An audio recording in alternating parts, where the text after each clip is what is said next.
ગાંધીનગરના બહિયલમાં હિંસક અથડામણ બાદ મોટી કાર્યવાહી. તંત્ર દ્વારા બહિયલમાં મેગા ડિમોલિશન હાથ ધરવામાં આવ્યું.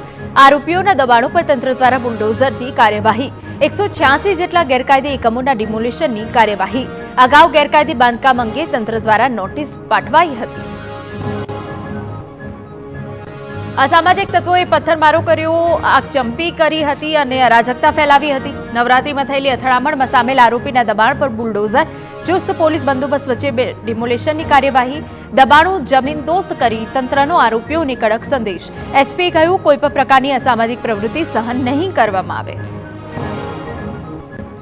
મળતી માહિતી મુજબ એક પણ દબાણકાર દ્વારા માર્ગ અને મકાન વિભાગ તેમજ નાયબ કાર્યપાલક ઇજનેરના પાટનગર યોજના પેટા વિભાગ સમક્ષ બાંધકામનો પુરાવો રજૂ કરવામાં આવ્યો ન હતો. પુરાવાના અભાવે ગુરુવારે વહેલી સવારથી ચુસ્ત પોલીસ બંદોબસ્ત સાથે ગેરકાયદેસર દબાણો તોડી પાડવાની કામગીરી શરૂ કરી. ભાવનગર મહાનગરપાલિકા દ્વારા મેગા ડિમોલિશન કરવામાં આવ્યું. સરિતા સોસાયટીના કોમન પ્લોટ પર ગેરકાયદેસર બાંધકામ તોડાયું. કોમન પ્લોટ પર ગેરકાયદેસર બનાવેલું શોપિંગ સેન્ટર દૂર કરાયું. વર્ષોથી બંધ રહેલા શોપિંગ સેન્ટરની 31 જેટલી દુકાનો તોડાઈ. અગાઉ મનપાએ નોટિસ આપી દબાણ હટાવવા હુકમ કર્યો હતો. નોટિસ સામે મનાઈ હુકમ લાવવા કોર્ટમાં દબાણ કરતા ગયા હતા. કોર્ટે કેસે ડિસ્પોઝ કરતા મનપાની ટીમે કાર્યવાહી કરી. પોરબંદરમાં દબાણ હટાવવા પહોંચી ટીમને ધક્કો પડ્યો. બુલડોઝર લઈ ડિમોલિશન કરવા પહોંચેલી મનપાની ટીમ પરત ફરી. રાજકીય દબાણના કારણે મનપાની ટીમને પરત ફરવું પડ્યું. લીઝ પર આપેલી 20 દુકાનોની વર્ષો પહેલા પૂર્ણ થઈ ચૂકી હતી મુદત પૂર્ણ છતાં ગેરકાયદે કબજો જમાવનારા દુકાનદારોને નોટિસ આપવામાં આવી હતી. જ્યુબિલી પાણીના ટાંકા નજીક 20 દુકાનોને નોટિસ. મનપાએ દુકાનદારોને નોટિસ આપી 2 દિવસનો સમય આપ્યો. ભાવનગરમાં નકલી માવો બનાવતી ફેક્ટરીનો પર્દાફાશ થયો. શિહોર તાલુકાના આંબલા ગામે એસઓજીની કાર્યવાહી. ફેક્ટરીમાંથી 1185 કિલો બનાવટી માવો જપ્ત કરાયો. ફેક્ટરી પણ લાયસન્સ વિના ગેરકાયદેસર ચાલતી હોવાનો ખુલાસો થયો. જપ્ત કરાયેલા માવાના નમૂના તપાસ માટે મોકલાયા. અરવલ્લીના મોડાસામાં એસટી બસમાં પથ્થરમારો કરનાર યુવક ઝડપાયો. શાંતિપુર નજીક ચાલુ બસે પથ્થરથી હુમલાની ઘટના બની હતી. 25 વર્ષીય યુવકની પોલીસે ધરપકડ કરી. પાણીબાર મોડાસા રૂટની બસ પર પથ્થર ફેંકી હુમલો કર્યો હતો. એસટી બસ આગળના કાચને નુકસાન થયું હતું. ચાલુ બસે પથ્થર મારતા મુસાફરોમાં ભય ફેલાયો હતો. ભરૂચમાં ધર્માંતરણના ષડયંત્ર મુદ્દે હાઈકોર્ટનો મહત્વનો ચુકાદો. કોર્ટે તમામ આરોપીઓને રાહત આપવાથી કર્યો ઇનકાર. 100થી વધુ લોકોના ધર્માંતરણ મામલે આરોપીઓને ઝટકો. વિદેશમાંથી ભારતમાં ધર્માંતરણનું વિશેષ ષડયંત્ર. સરકાર અને ગૃહ રાજ્યપ્રધાન હર્ષ સંઘવીએ કેસમાં વિશેષ ધ્યાન આપ્યું. કોર્ટે વિશેષ ષડયંત્ર ગણાવી રાહત આપવાનો ઇનકાર કર્યો. આરોપીઓને કોઈપણ સંજોગોમાં રાહત ન મળે તે માટેના પ્રયાસ કરાયા. કોર્ટે વિશેષ ષડયંત્ર ગણાવી રાહત આપવાનો ઇનકાર કર્યો. અરવલ્લીમાં ગરીબોનું અનાજ બારોબાર સગેવગે કરવાનો પર્દાફાશ. ભિલોડાની અસાલ જીઆઈડીસીમાંથી સરકારી અનાજનો જથ્થો ઝડપાયો. શરાફ એગ્રોમાં એક ટેમ્પામાંથી ઘઉંના કટ્ટા મળી આવ્યા. સરકારી ઘઉંના 96 કટ્ટા પર પંજાબ સરકારનું લખાણ છાપેલું જોવા મળ્યું. હિંમતનગરના દલાલે ઘઉં અસાલ મોકલ્યા હોવાનું સામે આવ્યું. પંજાબથી ઘઉં સગેવગે કરી ગુજરાત લાવતા હોવાની આશંકાઓ. ઘઉં ક્યાંથી અને કેવી રીતે પહોંચ્યા તે અંગે વધુ તપાસ શરૂ. હિંમતનગરના દલાલને પણ ત્યાં તપાસ. વડોદરા શહેરમાં ભૂવા પડવાનો સિલસિલો યથાવત. શહેરના કારેલીબાગ વિસ્તારમાં વગર વરસાદે ભૂવો પડ્યો. રસ્તા પર અચાનક ભૂવો પડતા કારનું ટાયર ભૂવામાં કૂંપી ગયું.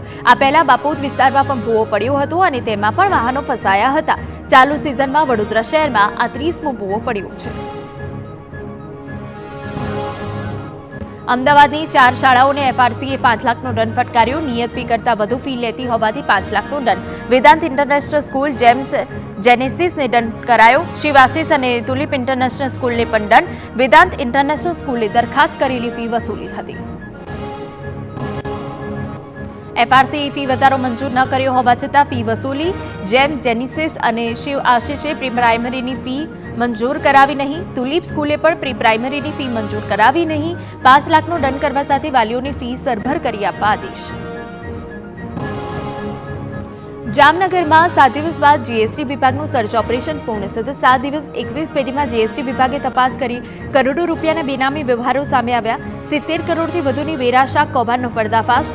મોટાભાગની પેઢીઓના એકાઉન્ટ સંભાળે છે CA Alkesh Pedhadiya.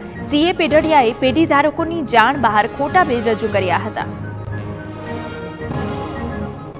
GST portal પર ખોટા બિલ બતાવી મેળવી હતી વેરા શાક. પેઢી ધારકોએ જીએસટી એસેસમેન્ટ નોટિસ સ્વીકારવાનો કર્યો ઇનકાર. ઓટો સ્પેરપાર્ટના ધંધાર્થી સીએ પેઢડિયા સામે વિશ્વાસઘાતી ફરિયાદ નોંધાવી. દરોડાના પ્રથમ દિવસથી સીએ અલ્કેશ પેઢડિયા ભૂગર્ભમાં. બનાસકાંઠાના બનાસ ડેરીની ચૂંટણીને લઈ વધુ એક વિવાદ સામે આવ્યો. નિયામક મંડળની ચૂંટણી યોજાય તે પહેલા ચૂંટણી પ્રક્રિયાનો વિરોધ. નિયમો વિરુદ્ધ ચૂંટણી થતી હોવાના આક્ષેપ સાથે હાઈકોર્ટમાં પિટિશન. નવીન પરમાર નામના અરજદારે હાઈકોર્ટમાં પિટિશન દાખલ કરી. બનાસ ડેરીની ચૂંટણી નિયમો વિરુદ્ધ થતી હોવાનો ઉલ્લેખ કરવામાં આવ્યો. અનામત બેઠક અનિશ્ચિત કરી ચૂંટણી પ્રક્રિયા રદ કરવાની માંગ કરી. બંધારણના અનુચ્છેદ નિયમનું ઉલ્લંઘન થતું હોવાના આક્ષેપ. જો ન્યાય નહીં મળે તો સુપ્રીમ કોર્ટમાં જઈને લડવાની તૈયારી.